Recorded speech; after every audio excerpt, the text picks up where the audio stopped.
Thank you, Shri Suresh Prabhu. Please take only 5 minutes. We have extended 3-4 times, and the extended time is also going to... I'll try to make it as brief as possible. So thank you, sir.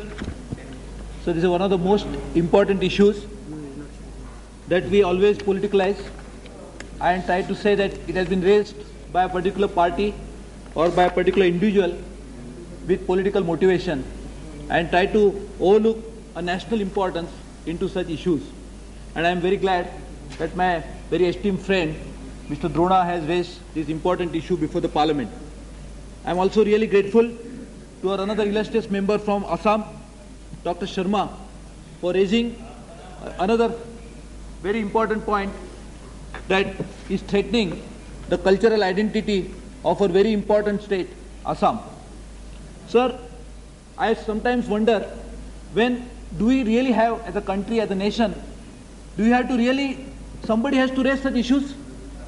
Sir, we go to any other country in the world, we go to United States of America, there are some citizens who cross borders from Mexico, they are trying to fence the entire border, they try to throw away the citizens who cross over from Mexico, and they don't even let them come into the country. Sir, here we have been allowing, as if India is the only country in the world which has got no borders, in which anybody can come anytime, anybody can cross borders anytime, can bring in arms, can take away arms, and we are going to look at it disarmly because that's what we feel is our culture. But in the process, the entire country's identity is at stake, and I think that it is a high time that a government comes out with a very concrete policy. Sir, when there was a WTO negotiations going on, India had raised a very important issue. We wanted that if there is a flow of free capital, if there is a flow of any free trade, free services, goods are to flow without any barriers, then why there should be barriers between the countries if there is a labor, which is also one of the important constituent of the economic activity, should also not be allowed to flow from one country to another. All the countries in the world, particularly the developed countries, oppose this concept. If we had accepted this concept, Indian labor also could have gone to USA, like the US goods can come to India. In that case, probably would have considered these illegal immigrants in a different context. But when Indian labor want to go to another country, they are faced with all sorts of problems. But India is one country which does not really bother when people from other parts of the world would like to come into the country. Sir, very important issue is pertaining to Assam.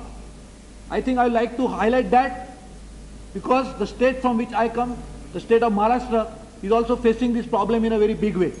But whenever any citizen from Maharashtra, or for that matter any other part of the state, raise such issues, it is always said that this is a colored issue, they are trying to raise it on religious grounds, when there is no religion involved, it is purely a patriotic issue. So I will take a state of Assam as an example. Sir, the movement, a popular movement in state of Assam was started in late 70s, early 80s, 79, late 70s and early 80s for establishing cultural identity of the local Assamese. If we had awakened at that time, probably today we didn't have to face this issue which is now engulfing the entire country. But even that time, it was thought to be a movement launched by opposition to destabilize the government which was elected in the state. And it was also thought that probably if we try to hit to the genuine demand of the citizens of Assam, probably the votes, some of the votes that we could garner would be lost.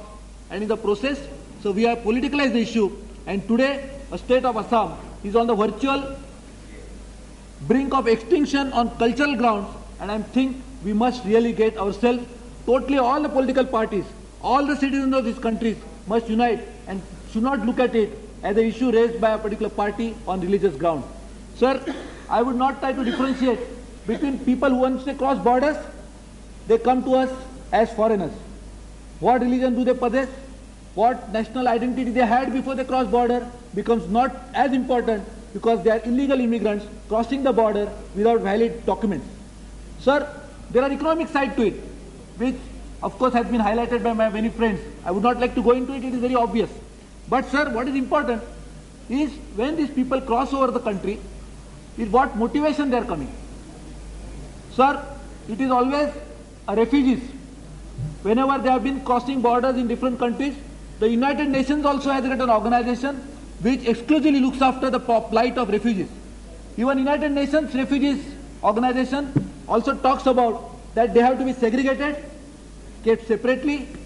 They should not be allowed to intermingle with the local population. And in any case, even United Nations does not talk about giving citizenship rights to such immigrants. But here, even without anybody demanding it, we are out to give them citizenship rights, even without verifying the entire process of how a person could become a citizen.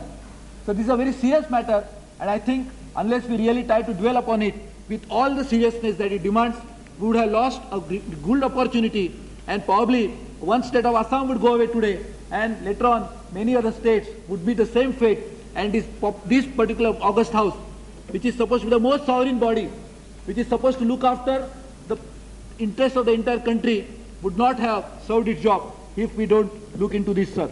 So I remember that people crossed over the borders into India from Tibet.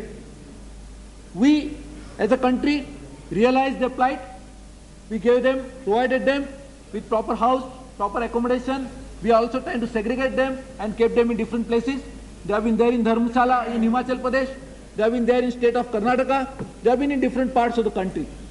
But sir, there are people particularly coming over from Bangladesh. They are coming in such numbers and in all parts of the country, and they are involving themselves into such activities which really demand that the government has to awaken. Sir, is there any machinery on the part of the government to detect such foreigners coming into the country? I think if we don't have a machinery, it is a very serious matter, and the government is not able to give the figures about how many immigrants are really crossed over.